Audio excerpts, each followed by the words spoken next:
আজকে আমাদের ইফতারের মেনু হবে একেবারে শর্টকাট কিন্তু খুবই হেলদি। এখানে আমি 3 স্লাইস মুরগির বেস্ট পিস হচ্ছে, জাস্ট একটু লবণ, একটু সয়া সস, হালকা মরিচের গুঁড়া, ব্ল্যাক পেপার আর কর্নফ্লাওয়ার দিয়ে মাখাই নিছি। কর্নফ্লাওয়ার দিছি যাতে চিকেনটা যখন আমি কুক করব তখন জুসি থাকে। তো এই মশলা এছাড়া আর কোনো কিছুই যায় নাই। এটা কিছুক্ষণ ম্যারিনেট করে রেখে এখন এইটাকে প্রথমে আগে কুক করব। বিসমিল্লাহির রহমানির রহিম। পাত্রে আমি অলিভ অয়েল দিয়ে নিচ্ছি। আমরা রান্নার ক্ষেত্রে সবসময় অলিভ অয়েলই ব্যবহার করি। বেসিক্যালি আজকে রান্না হবে হচ্ছে নুডলস। তো নুডলসটা আমি আগে সেদ্ধ করে পানি ঝরাই নিছি। আর এখানে মাত্র 1 প্যাকেট নুডলস আছে, ছোট 1 প্যাকেট। আর চিকেন আছে মোটামুটি 700-750 গ্রামের মতো হবে। মানে চিকেনটা বেশি দিব যাতে প্রোটিনটা বেশি পাওয়া যায় আর নুডলসটা অনেক কম। আর ঘরে যে যে ভেজিটেবল আছে সেগুলো দিয়ে আপাতত করব। তো আমাদের ঘরে হচ্ছে বাঁধাকপি ছিল, তো বাঁধাকপি এরকম একটু স্লাইস করে কেটে নিয়েছি। সাথে হচ্ছে পেঁয়াজ কুচি আর ক্যাপসিকাম ছিল, হাফ ক্যাপসিকাম দিয়ে দিলাম। চিকেনটাকে প্রথমে একটু সতে করে নিব, পুরোপুরি সেদ্ধ যাতে হয়ে যায়। ব্যাস।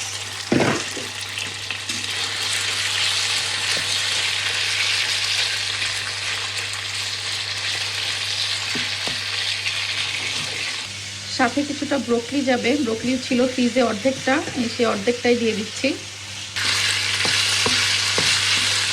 ভাজা পোড়া খাইতে খাইতে আমাদের অবস্থা একদম খারাপ, এই জন্য আমরা ইদানিং আমাদের ইফতারিতে মেনুটা একটু চেঞ্জ করেছি।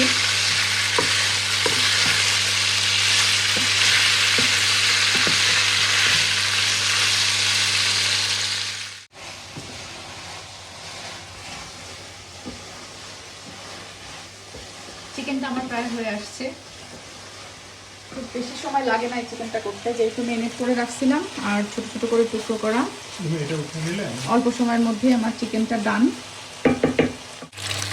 একটু পেঁয়াজ ভেজে নিচ্ছি আর সাথে সামান্য একটু ডিম দিয়ে দিলাম, একটু লবণ। এর পাশেই হচ্ছে একটু স্ক্র্যাম্বল করে নিচ্ছি। এই পাত্রে হচ্ছে চিকেন করা হয়েছে, তো না ধুয়ে আবার এটা করতে এই জন্য লেগে যাচ্ছে।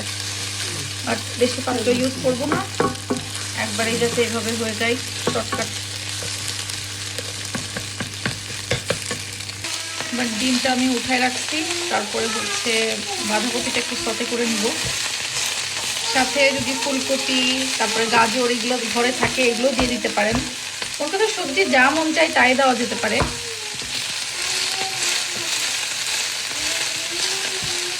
একটুখানি সয়া সস দিয়ে দিচ্ছি আমি এখনই। গান যাচ্ছে একদম পিছনে।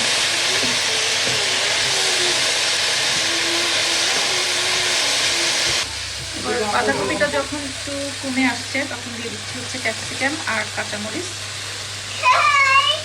সামান্য একটু ফিশ সস দিয়ে দিব। ফিশ সসটা আসলে অপশনাল, তবে দিলে কিন্তু মজা হয় অনেক। আর ফিশ সস যদি না থাকে শুধু সয়া সস দিয়ে আপনারা করতে পারবেন।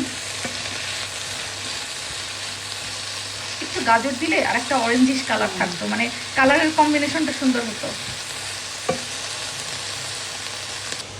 এবার ব্রোকলিটা আমরা আলাদা একটুখানি ভাপাই নিয়েছিলাম পানি দিয়ে আর হালকা একটু লবণ দিয়ে, সেটা দিয়ে দিলাম।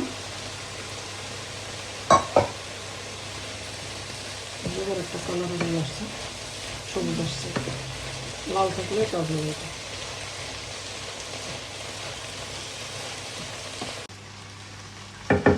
সবজি খুব বেশি আমি সেদ্ধ করব না, মানে আধা কাঁচা আধা সেদ্ধ টাইপের হবে, কচকচা অবস্থায় থাকবে সবজি। এখন আমি দিয়ে দিচ্ছি এই যে চিকেন, নুডলস, এগ সব যে আলাদা করে ফেলছিলাম সেটা। এটা খুব বেশি ফ্রাই করে একদম ভাজা ভাজাও করব না, হালকা হ্যাঁ খুব। এখন জাস্ট মিক্স করে নিব, এটা সুন্দর একটা মশ থাকবে ভেতরে, ভেজা ভেজা অবস্থায় থাকতে আমি এটা নামাই ফেলবো। সুন্দর একটা মিক্সিং দেওয়ার পালা। দেখো কাছ থেকে কি সুন্দর কালারটা আসছে। গাজরের অভাব খাবে, হ্যাঁ কালার দিত একটু লাল লাল সুন্দর একটা আসতেছে। ঝটপট আমাদের ঘরে যা যা ছিল তাই দিয়ে আমরা একটা হেলদি ইফতার বানাই ফেললাম আজকে। মানে এটা নুডলস কম, সবজি আর চিকেন বেশি। পুরো সবজি আর প্রোটিনে ভরপুর। ব্যাস ডান, আমাদের হ্যাপি হ্যাপি ইফতার রেডি। আর আমি হচ্ছে রান্নার সময় রান্নাঘরের জানালাও খুলে দিই, যদিও ঠান্ডা, বাট তারপরেও ঠান্ডা হলেও রান্নার সময় খুলে দিতে হয়। আর যদি এরকম একটা ফ্রেগরেন্স ক্যান্ডেল জ্বালায় দেওয়া যায় তাহলে কিন্তু যেই রান্নার স্মেলগুলো সেগুলো ঘরের মধ্যে ছড়ায় না, এটা খুবই উপকার দেয়। তো এই যে রান্না ডান, এখন আমাদের ইফতার টাইম। আমাদের ইফতারে বাচ্চাদের জন্য সসেজ বা সালামি করে দিতে হয়, তো বাচ্চাদের জন্য একটু সালামি করে দিচ্ছি।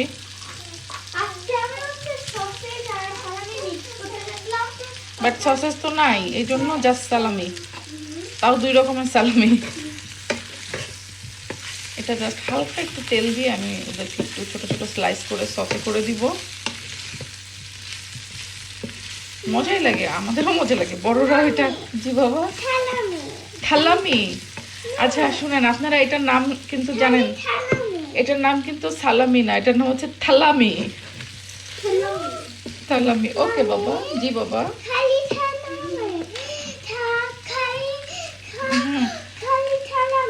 ওকে। আমাদের বাসার ঈদের আমেজ শুরু হয়ে গেছে ঈদের আগের দিন থেকেই। আমরা এখন হচ্ছে রান্না বান্না শুরু করে দিছি সবাই মিলে। মাংস এখানে অলরেডি, এখানে কয় কেজি মাংস আছে সেদের পাপা? 6 কেজি মাংস এখানে আমরা একবারে বসাবো, মানে কষানো মাংস হবে। আজকে আমাদের সেহরিও হবে, মানে আজকে আমাদের লাস্ট রোজা সেহরি করব। আমি ঈদের রান্না আজকে থেকে টুকটাক আগায় রাখতেছি, তো রান্না বান্না শুরু করা যাক। আর সেই সাথে ঘর দূর গোছানোর কাজও হবে আমার, সব কিছু এলোমেলো রান্না করতে করতে গোছানোর কাজগুলো সেরে ফেলবো ইনশাল্লাহ। এখানে মাংসেও আমি হাতে মাখায় বসাবো, বেশি রান্না করলে সবসময় হাতে মাখায় বসাই আমি, তো মজা হয়। তো গোটা মশলা সব দিয়ে দিছি, সাথে হচ্ছে গুঁড়া মশলা যা যা লাগবে মাংসের জন্য। আর এখন হচ্ছে একটু লবণ যাবে, লবণ যাবে লবণ বলতেছে। আর যাবে হচ্ছে পেঁয়াজ কুচি,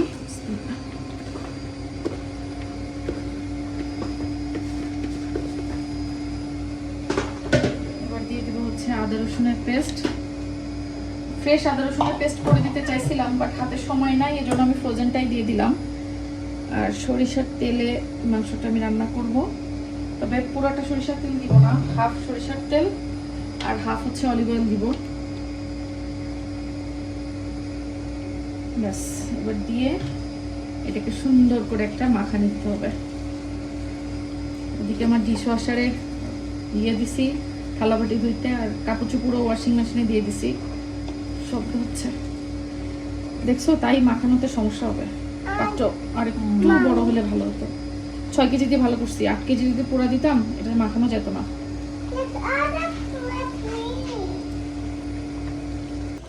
এই যে মাংস সেই মাখানি হচ্ছে।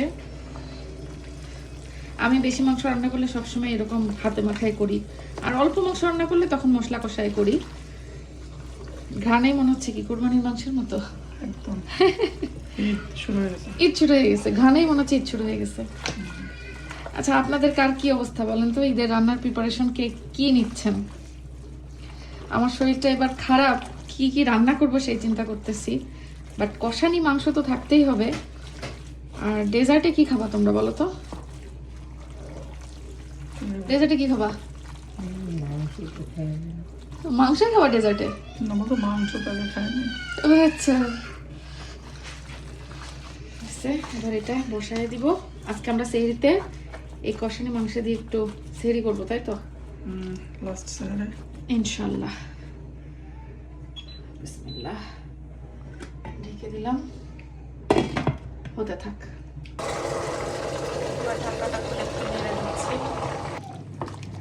এক ফোঁটাও পানি দেই নাই, বাট তারপরও মাংস এত পানি ছাড়ছে, এই পানি শুকাইতে গেলে আর কষানি মাংস হবে না। একটু টমেটো কেটে দিছিলাম এর মধ্যে মাঝে, আর কোনো পানি দেওয়া হয় নাই, মাংসের ভেতরে পানি দিয়েই মাংসটাকে সেদ্ধ করা হচ্ছে। মাংস মোটামুটি কষানো হয়ে গেছে, তবে এখনও অনেক ঝোল দেখা যাচ্ছে। আরেকটু সেদ্ধ হবে, কিন্তু আজকে আর করবো না। আজকে যেহেতু কষানো খাওয়ানো মতো সম্ভব, তো এই জন্য ভাবছি যে সেহরিতে আমরা এটা দিয়ে আপাতত সেহরি করে ফেলি, আর এটা এভাবে চুলাটা বন্ধ করে রাখবো। কালকে আবার একটু জ্বালাবো, ঈদের দিন সকালে একটু জ্বালাবো, ততক্ষণে ঝোলটাও শুকায় আসবে। আজকে আর কি কষানো করে রাখলাম, কিন্তু এত যে পানি বের হলো কি আর করার। তো আজকে রাত্রে এই হচ্ছে আমার ঈদের একটা রান্না ডান, আলহামদুলিল্লাহ।